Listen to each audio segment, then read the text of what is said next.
کر دیا۔ اب راجہ بڑا حیران ہوا۔ دراصل سننے والے اس بات کی گہرائی کو نہیں سمجھتے۔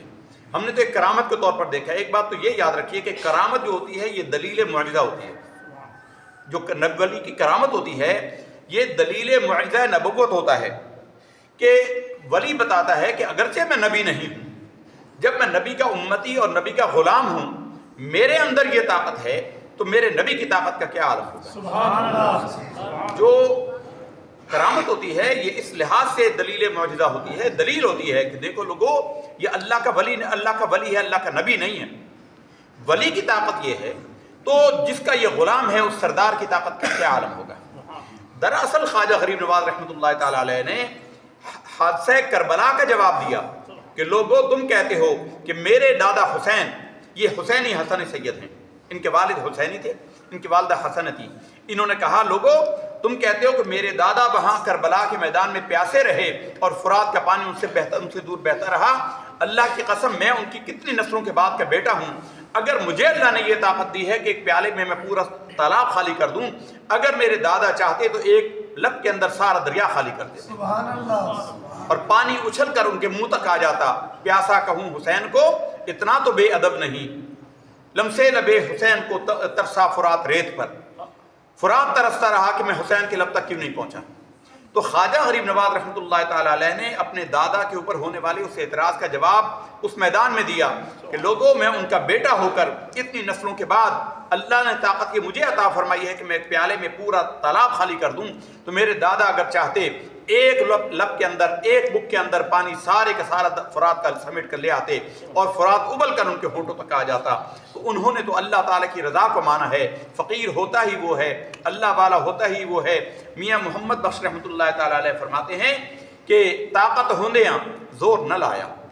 طاقت ہوندیاں زور نہ لایا، بیٹھے من رضائیں، کربل دیول چلے، کربل دیور پیاسے چلے، دین دنی دی سائیں۔ دین اور دنیا کے بادشاہ تھے،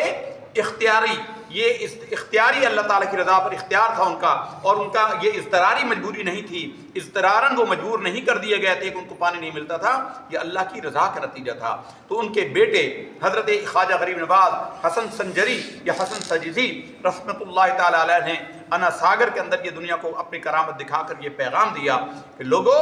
جب میں ان کا بیٹا ہو کر یہ طاقت رکھتا ہوں تو میرے بابا کی طاقت کا کیا عالم ہے۔ انشاءاللہ العزیز یہ پورا مہینہ رجب کا مہینہ ہے، اس میں آپ ہی کی باتیں ہوں گی، اور اس کے علاوہ معراج شریف کے حوالے سے بھی انشاءاللہ تعالیٰ 1-2 مہینے باتیں چلیں گی۔ سارے مقدس مہمان مہینے گزر رہے ہیں، اللہ تعالیٰ سے دعا ہے کہ دنیا اور آخرت میں ہمیں اپنی بارگاہ کے اولیاء کاملین کے دامن سے وابستگی فرمائے۔ یاد رکھیے یہ ادب خواجہ غریب نواز کو مقام ملا، ادب کی وجہ سے گزشتہ نشست میں ہم نے بیان کیا ہے، ادب کی وجہ سے اللہ نے ان کو یہ مقام دیا ہے، ادب کی وجہ سے ساری کنجیں کھلتی ہیں۔ اعلیٰ حضرت امام اہل سنت امام الشاہ احمد رضا خان قادری رحمۃ اللہ تعالیٰ علیہ نے ایک معیار بتایا ہے کہ لوگوں اگر ادب زیادہ ہو اور علم کم ہو تو نجات ہو جاتی ہے، لیکن اگر ادب گھٹ جائے علم بڑھ جائے تو انسان گمراہ ہو جاتا ہے۔ وہ فرماتے ہیں کہ عقل اور ادب یہ زیادہ ہونا چاہیے، عقل اور ادب یہ کمانڈ کرتا ہے، عقل اور ادب زیادہ ہو اور علم کم ہو تو انسان کو فائدہ پہنچاتا ہے، لیکن اگر علم بڑھ جائے عقل اور ادب پیچھے رہ جائے تو انسان ہلاک ہو جاتا ہے۔ اعلیٰ حضرت امام اہل سنت کا یہ فتویٰ ہے، وہ فرماتے ہیں کہ 2 سیر علم کے لیے 2 من عقل درکار ہوتی ہے، 2 سیر علم کو سنبھالنے کے لیے 2 من عقل درکار ہوتی ہے، اور فرمایا کہ علم کی مقدار ایسی ہو جیسے آٹا ہے، جیسے نمک ہے، اور علم اتنا ادب اتنا ہو جیسے آٹا ہے، تو وہ علم فائدہ دیتا ہے۔ آٹا آپ جانتے ہیں چھوٹی سی چٹکی ملائی جاتی ہے اور آٹا پرات بھری ہوتی ہے، لیکن اگر علم جو ہے وہ آٹے کے برابر ہو جائے اور ادب اس میں تھوڑا سا رہ جائے تو انسان ہلاک ہو جاتا ہے، جیسا کہ شیطان برباد اور ہلاک ہوا۔